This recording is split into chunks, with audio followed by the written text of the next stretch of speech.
तुझे मैंने कितनी बार आने दो, आज तो इसको मैं इस घर में कदम नहीं रखने दूंगी। रात के 8 बज रहे हैं लेकिन इसको जरा भी ख्याल नहीं कि इतनी ठंड में समय से घर आ जाओ। सारा काम फैला पड़ा है और ये बाहर मटर गश्ती कर रही है।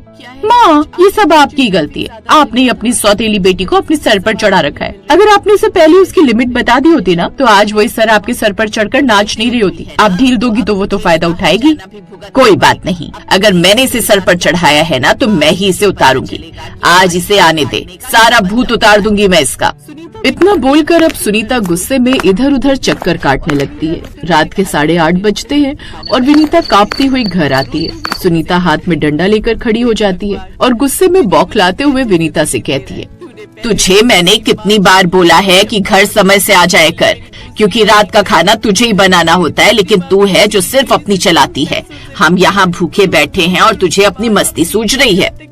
माँ माफ कर दो, वो क्या है ना, आज आते हुए मुझे ट्रैफिक ज्यादा मिल गया था और ठंड की वजह से कोई सवारी भी नहीं मिल रही थी, इसलिए देर हो गई। मैंने जानबूझकर नहीं किया माँ।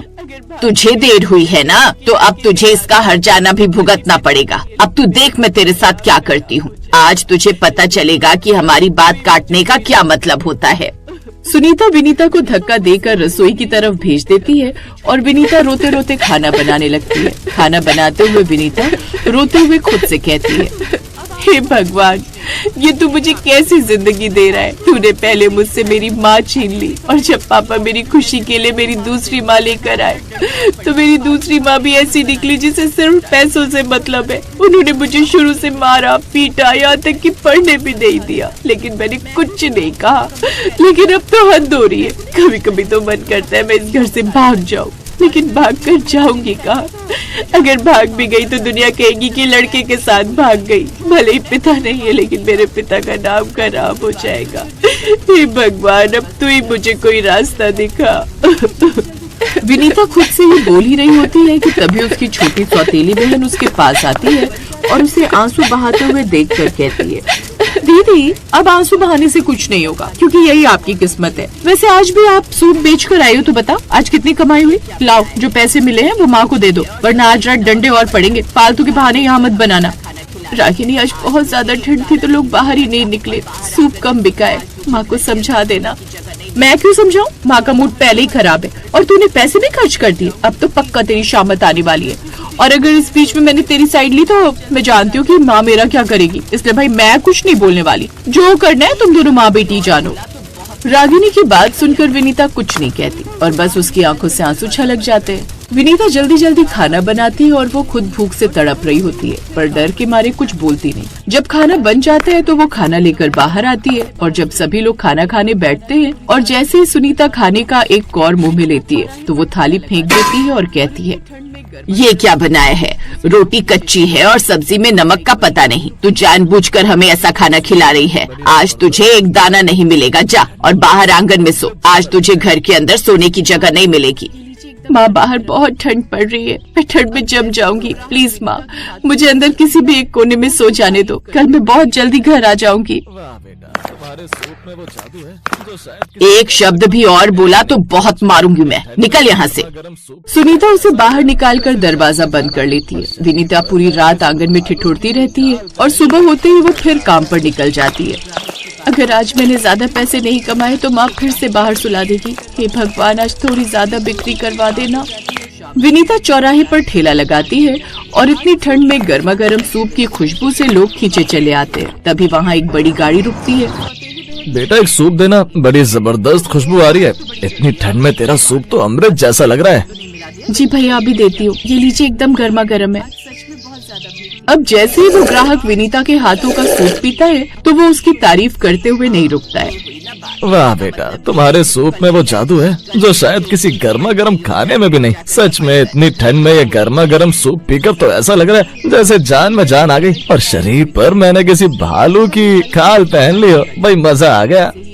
ग्राहक की बात सुनकर विनीता खुश हो जाती है और ग्राहक भी उसे पैसे देकर वहाँ से चला जाता है। देखते ही देखते शाम हो जाती है और शाम तक विनीता की सारी पतीली खाली हो जाती है। आज उसे उम्मीद से ज्यादा पैसे मिलते हैं, जिसे देख वो काफी खुश होती है। और जब वो घर आती है तो उसकी सौतेली बहन उसे देखकर कहती है, ओहो, आज तो बड़ी जल्दी आ गई, क्या बात है? आज सूप में जहर तो नहीं मिला दिया जो इतनी जल्दी बिक गया?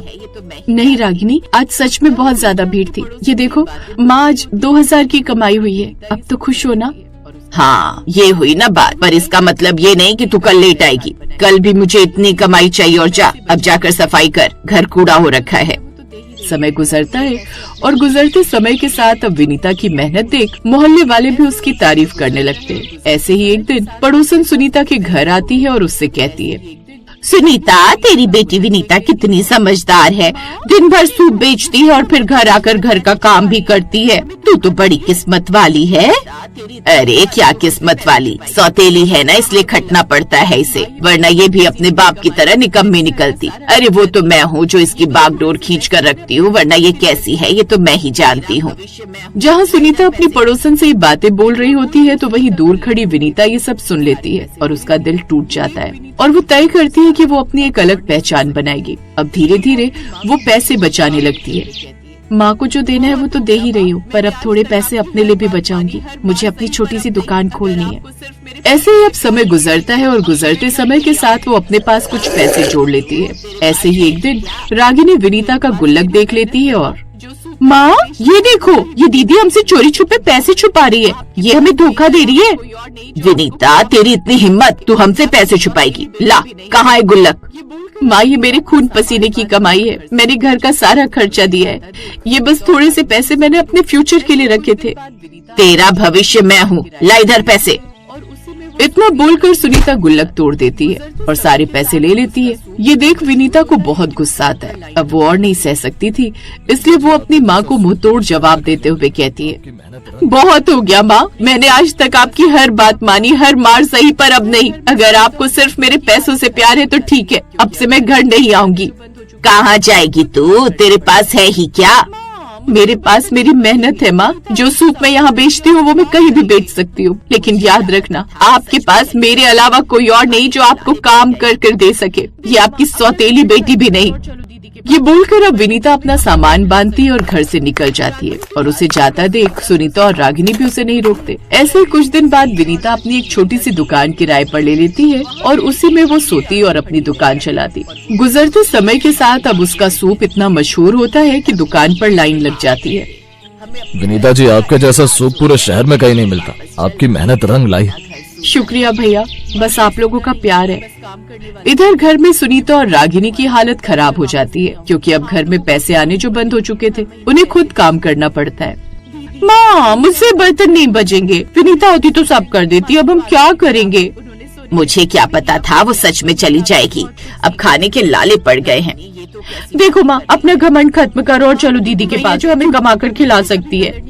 रागिनी की बात सुनकर सुनीता भी उसकी बात से सहमत होती है और अगले ही दिन सुनीता और रागिनी विनीता की दुकान पर पहुंचती हैं। वहां भीड़ देखकर उनकी आंखें फटी रह जाती हैं और वो दोनों अब विनीता से माफी मांगते हुए कहती हैं, विनीता बेटी, हमें माफ कर दे, हमें अपनी गलती का एहसास हो गया है। घर वापस चलना, तेरे बिना घर सूना है। माँ, घर सूना नहीं है, बस काम करने वाला कोई नहीं है। मुझे पता है आप क्यों आई हो, पर अब मैं वापस नहीं आऊंगी। हाँ, आप लोगों को भूखा नहीं मरने दूंगी, हर महीने पैसे भेज दूंगी। दीदी, हमें भी यहाँ काम पर रख लो ना, हम भी कुछ सीख लेंगे। माँ की तो आदत ही खराब है, उन्होंने सोने के चक्कर में हीरा खो दिया, पर मुझे आपसे बहुत कुछ सीखना है। रागिनी, ये तो कैसी बातें कर रही है? माँ, मैं बिल्कुल ठीक कह रही हूँ। आपने दीदी की कभी कदर नहीं की, इसलिए अब आप चुप रहिए। ठीक है, अगर तुम मेहनत करना चाहती हो तो कल से आ जाना, पर यहाँ मैं मालिक हूँ और तुम्हें काम करना पड़ेगा। विनीता की बात सुनकर रागिनी सहमत हो जाती है, यहाँ तक कि सुनीता भी उसके पास काम करने को राजी हो जाती है और इस तरह विनीता अपनी ही सौतेली माँ और बहन को अपनी दुकान पर काम करने के लिए रख ले